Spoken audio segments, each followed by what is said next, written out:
It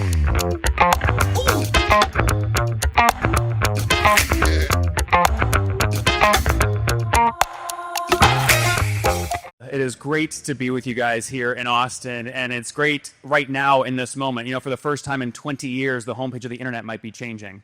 This is an amazing opportunity, right? When you see Google with the classic innovator's dilemma, not sure whether they should kill their ad baby to put Gemini AI search as the default search on the web while ChatGPT grows. I don't have the good answer for this. I'm not that smart, but it's a great time to be in software. And if you are a fast-moving builder, there are fortunes to be made, and I hope many of you guys here 4 or 5 years from now are on stage because you move fast, because you made a fortune, and because you moved quickly. And we believe that this is the new homepage of the internet. And so if you search your company in these LLMs and you're not popping up in the results, I don't think you exist. And most of the world may never know about you, even if you have the best product. And this is why we believe distribution is more important than product today.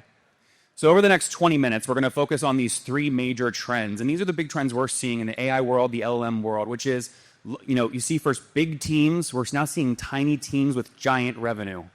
The second thing we're seeing there is a lot of fragmentation. Right now, there's about 150,000 software companies in the world with post-revenue.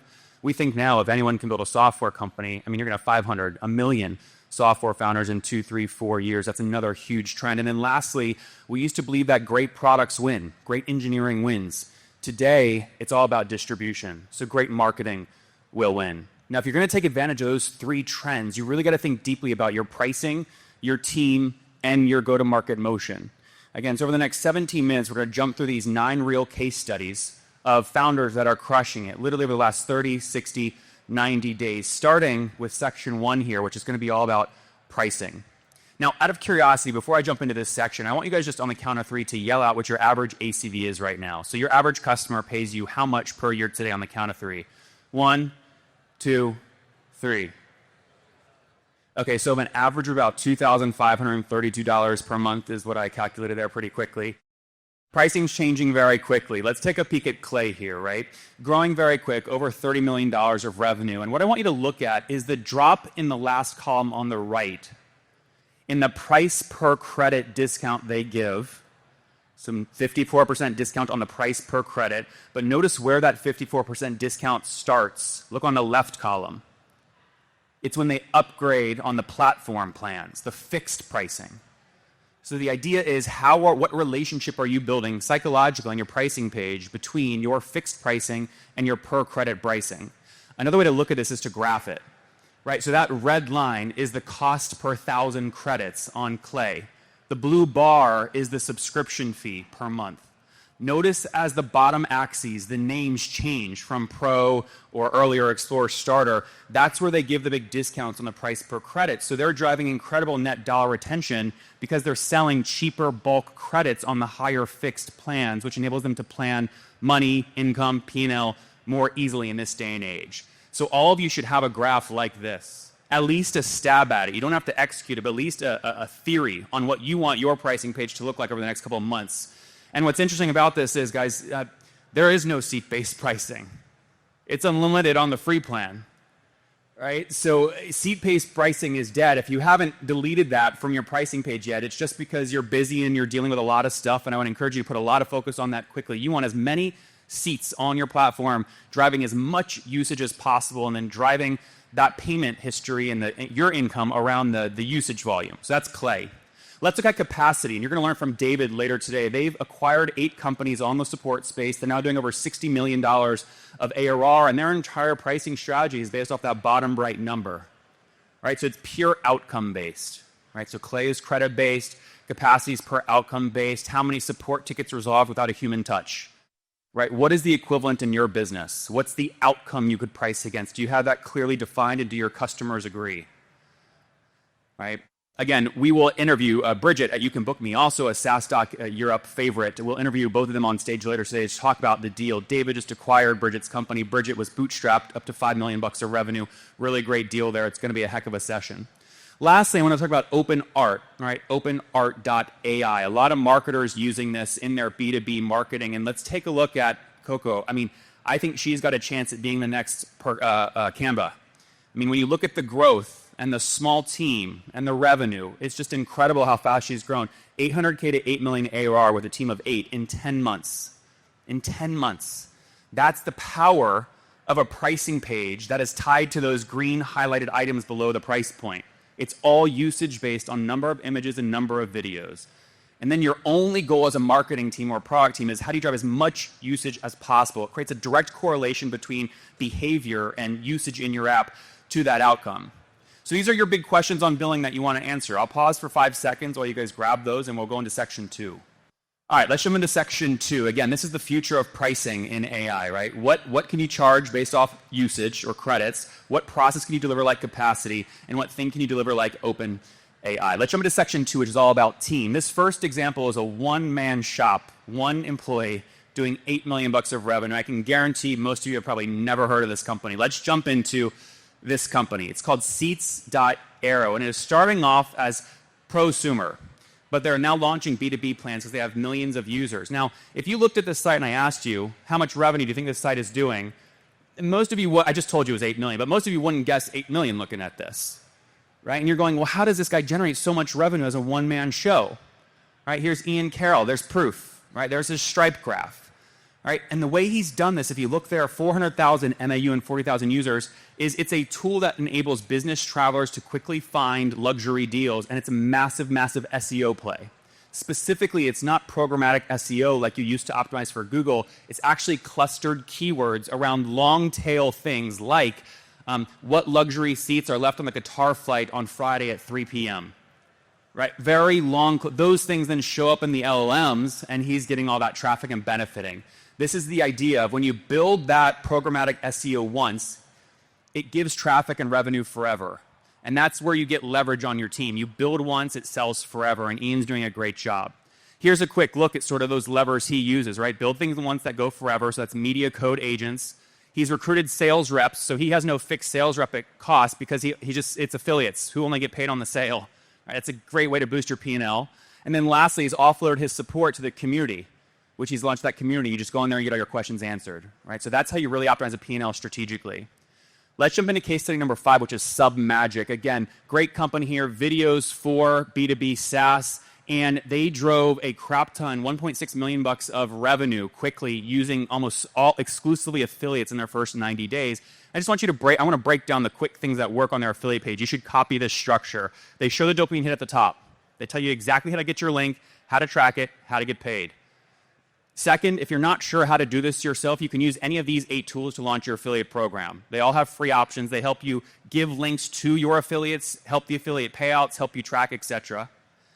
They then show real proof, right? So look, there's other affiliates making a lot of money here. Copy some of their content. Here's what's working.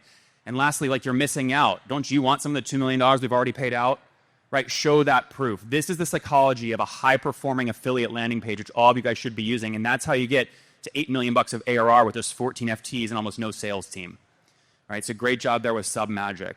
Let's jump into ARC ads here. Again, create winning ads with AI actors. Again, a lot of ads happening here. And what I appreciate about Romain is a lot of people are saying right now, hey, we've built agents to replace our team members. But I always ask, like, give me a real example. And it gets sort of wishy-washy, right? I'm like, no, send me a Loom and show me the agent you built and show me the employee you fired. Where is their LinkedIn, right? And people don't do this. Romain could do it. So how did he hit $5 million of ARR with a team of 5? Here are some examples of agents he actually built that replaced humans.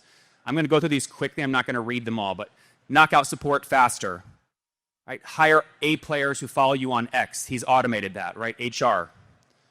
Right? Your ads should never be stale. A lot of you guys get frustrated with your ad agencies because your CPCs or whatever get more expensive because your ads get stale. And as the CEO or marketing team, you have to go drive in a bunch of new content, reallocate budget. They do that automatically now.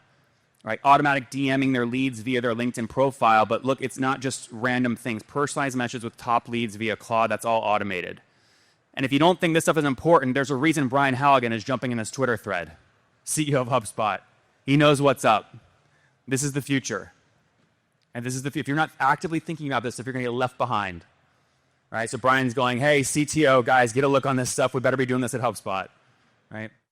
All right, so this is the future of teams in an AI-first world, right? Are you winning with creativity, Or are you throwing money at problems? The creative, fast-moving builders are going to be the ones that win over the next 1, 2, 3, 4, 5 years. Number two, are you offloading those fixed costs? Affiliates is better than a full-time sales rep, et cetera. Attack your P&L that way. And lastly, you can't build great agents unless you are a really good systems documenter. You have to be a historian at your company and document the system. That's the only way you can then translate it to an actual agent. A great book on this is called Thinking in Systems. The cover is a sort of rainbow spring thing, but it's called Thinking in Systems. It was written a long time ago, but it's very practical for being a historian for your SaaS company. Let's wrap up here with section 3, which is distribution. By show of hands, who still sort of feels like if you build a great product, you can win with just a great product? Anyone still? Okay, okay, great. A couple people. That's good. I've seen so many really great technology products that I discover and I go, oh my gosh, how did I not know about this earlier? I would have been paying 3 years ago. And so we're going to focus here on distribution, starting off with Tallyforms, great European fast-growing SaaS company. Mary Martins and her husband, Philippe, new kid, just came. They're crushing it. They're taking on Jotform, Typeform, a lot of these companies. And look at this graph here, right? So this is some of their growth. 2 million bootstrap, full team of 5. But this is what's more impressive. That red bar is how many leads they got at Tally that came from ChatGPT results. Remember we talked about the new homepage of the internet in the second slide? This is what it looks like. Right? If you guys aren't going in your Google Analytics and saying, show me how many leads Perplexity, Claude, ChatGPT sent me over the past X and see if it's growing. If it's not growing, you're in trouble because your competitors are getting traffic from these folks if you're not. Right? So Tally is growing very quick this way. And what they're doing here is they're building a ton of great semantic keywords. You can see here when you search best form building tool in Perplexity, they rank above, right? $145 million competitor. They rank above Jotform, Typeform. They're beating HubSpot. Right? They're ranking above HubSpot. Right? This is bootstrap $2 million ARR company. This is the time to move. This is the time to build. This is a once in a 20-year opportunity where the homepage of the internet is changing. You're in the right spot to take advantage of it. The question is, will you take action? Will you do and follow things like what Marie has done? And this is what happens, right? This is their growth in terms of organic traffic. It's very hard to show up on the LLMs if you don't have a strong base SEO playbook. You really need to get your domain rating above a 50. Right, which is that purple line. You can use Ahrefs to get your domain rating. If you don't have above like a 30, 40, 50 in domain rating, it's going to be very hard to show up in the LLMs. So focus first on getting domain rating up and then go into the LLMs. Again, this is the new homepage of the internet. This is where you want to show up. All right, so that's the quick headline on how to rank on ChatGPT. Again, traditional SEO first, then landing pages with long keyword clusters, like 3 or 4 words, semantic keyword clusters, not just like free form tool. Free form tool for construction workers in Kentucky. Seriously, right? Thousands of landing pages, right? That's what I mean by semantic clusters. And then again, wait 60 days, let the thing mature and let it ramp. Remember, these LLMs, they only index once. They're not real time. So everything you're seeing in Claude right now or Perplexity, it's stuff they indexed like a year ago. And until they release their new model and index your new stuff, you won't see your results. So it's like a crock pot. You got to let it cook. Let it cook for 60 to 90 days, okay? So this is the future of distribution in an AI-first world. Right? How are you going to grow your domain rating? How are you going to grow those clusters? Right? Are you applying leverage? Etc. Let's talk a little bit about creating content. How many of you guys feel like you're really good at creating content? Just hands up. You've got a YouTube channel, a podcast, blog, something high. There's a lot of really good content creators, but they spend an inordinate amount of time on creation instead of distribution. And so what I'm going to show you is how I got this many clicks for getlatka.com, which is my media business, the podcast, where we sell data. Right? We take the audio data we capture on the podcast, we sell it in a structured format. Got over 1 million clicks organically from Google. Right? So this is like a $10 million slide right here. If you paid for ads for those clicks, that's what it would cost. So how do we do this? Well, you first have to identify what your input is to the system. Remember, thinking in systems. What's your input to the machine? My input is the podcast episode. What's your input? You've got to know what that is. What's the raw material you're going to put into the machine? Doesn't have to be a podcast. It has to be something. Second is do a lot of it, right? Third is, right, once you do a lot of it, you need to structure it in a way that people can find it, right? So how do you do 12 million plus downloads on your podcast? How do you then use that, feature those articles in a book, which enables you to hit the bestseller list, rank above? We hit number 3 on Washington bestseller, above, James Clear, all these guys. This is the power of distribution, right? I don't say this to brag, but you can do the youngest author ever to hit the Washington bestseller list when he publishes at 26 years old. You can do this. Anybody can do this, right? You got to have that input, right? How can you get on a text message thread with all the producers at every major cable show, so whenever news breaks in your industry, you immediately can get online, on air, and get your message out before your competitors? This is an advantage in today's day and age. How do you use those assets you just built to build your media list? So every time you send out an email, you can generate 1,200, 1,500, whatever amount of clicks. This is how I think about this in terms of building the valuation of your SaaS company. These fluffy duffy things, you might call them fluffy duffy, they're monuments that you can't fake. You can't AI generate a best-selling book, right? And you use those monuments to build your assets, which is your text message list, your email list, and your physical direct mail list. Right? Those are the assets, right? You control those things. No one else owns them. And this is the flywheel, I think, of the future of the fastest growing AI companies. Now, I use that influence to raise a fund where we invest in software companies, but you could use that influence to build your software company or your new AI tool, right? Or do whatever you want. We've invested in a lot of founders, and we're thrilled to continue doing that. This is sort of the takeaway, right? I just call it, I tell my team, listen, are we selling the whole cow? I'm doing a lot of work to get the cow, which is the podcast interview. Are we selling the whole cow? So the question is, are you selling your whole cow? Right? Are you selling the whole cow? Lastly, last episode or last example here is Card. They had one go-to-market motion, very simple UI. You land on this page. You don't even have to create an account. You start using a template to create a one-page landing page, and it just says made with Card in the bottom right. Well, when you have a bunch of made with cards on thousands of landing pages, your domain rating goes through the roof because they're all backlinks. It's also free marketing and virality. Well, when someone like Kim Kardashian randomly, this is how you get lucky as a SaaS founder, retweets a page that someone made with Card, revenue goes through the roof. And it's how Card has hit $2 million of revenue with a one-person team. Just one tactic, right? It's just powered by, that's it. You don't have to do everything. You just have to do one thing really, really well. So on the next slide, I'm going to summarize all 9 tactics we just reviewed. If you came late or you came early and you just want everything in one shot, this is the moment. I'm only going to put this slide up for about 5 seconds, so get your cameras ready. This is also like great viral hacking, by the way. Okay, this is like great for all the PR people that want the shots of all the cameras up. Are we ready? I feel really good right now. I'm just going to let you guys hang for a second. Yeah, you can't see my tricep, but it's bulging, Are you guys ready? And if you take a picture of it and tag SaaStock on LinkedIn after this, I'll send you the full slide deck, right? So here it is. Here's the full summary. AI tactics from top SaaS founders. Pricing, team, distribution. That is the future of building really profitable companies 2025, 2026, and onwards. And now that you have this AI playbook, my big question is, if everyone has a software company doing $3 million of revenue, how do people create liquidity? Right? In other words, you're all paper rich. I'm not going to say you're all cash poor because you're not, but you get what I'm saying, right? You build a great software company, but you're still sort of cash poor. You want to go buy a house. A bank says, "Show me your pay stub," and you go, "What the hell are you talking about? I'm a founder. I don't have a pay stub." Right? They don't know how valuable your software company is. So the question is, who's going to create liquidity for those founders? How can those? You're too early to go do a secondary round with a growth equity firm. So how do we solve this? Well, we've developed a way to turn your paper wealth into real personal cash in seconds, only for founders. Would you like to see it? No? Okay. All right. You want to see it? It's very quick. This is what it looks like. You log into your Founderpath dashboard. We value your company every morning at 9 a.m. and tell you we're willing to pay for your common shares. This is only for founders.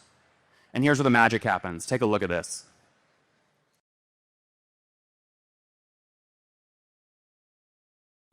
We're valuing you based on those inputs. Tell us how many shares you want to sell. So that's $1 million there, right? Tell us your personal bank account via Plaid. Please don't put in anyone else's. That would be a massive screw up. Make sure you're giving me your bank so we wire the money to the right place. Your personal checking, 1, 2, 3, 4 would be great. You hit continue. And 3 minutes later, you get email confirmation that you just converted 10,000 of your shares into $1 million of personal wealth. Do we like this? I don't know if it's going to work, but we want to make a millionaire every day. We've got the fundraise. I'm the buyer of the shares, so I'm market maker. We're not selling it to anybody else. That's why it can happen instantly. So if you want to get your valuation, you want to see what we're willing to pay for your shares, just sign up at Founderpath. It's private. Only you have that data inside of your Founderpath account. So shares to cash in one click. We'll see what happens. That's what it looks like. We want to make a lot of SaaS millionaires in this new world of AI and LLMs. And as we wrap up, I'll leave you with 3 thoughts. Most SaaS dashboards, the fast-growing ones, are moving from what looks like you see on the left here, a static dashboard when you log into your SaaS application. It's all going to be chat-based. It's going to look like this. This is what we're changing Founderpath to. All right, so you just talk to us. You log in and say, "Hey, you have all my data, Nathan. Show me the revenue growth." Show me the valuation. Show me the graph. Just talk to it. And every interface is going to look like this 5 years from now, so get started early. The second is we're moving from big teams and complicated connections to simple teams and big revenue. And lastly, we're moving from a lot of GitHub pushes and great engineering to really great distribution and who can sell every part of their cow. On that note, guys, I am going to be back at the Founderpath booth. I've got 18 books left. I'll sign if you have questions about the stock exchange, the common shares, come hang out. I'll be hanging out all day long. Thank you for giving me 20 minutes of your time this morning. Take care. See you guys. Thank you.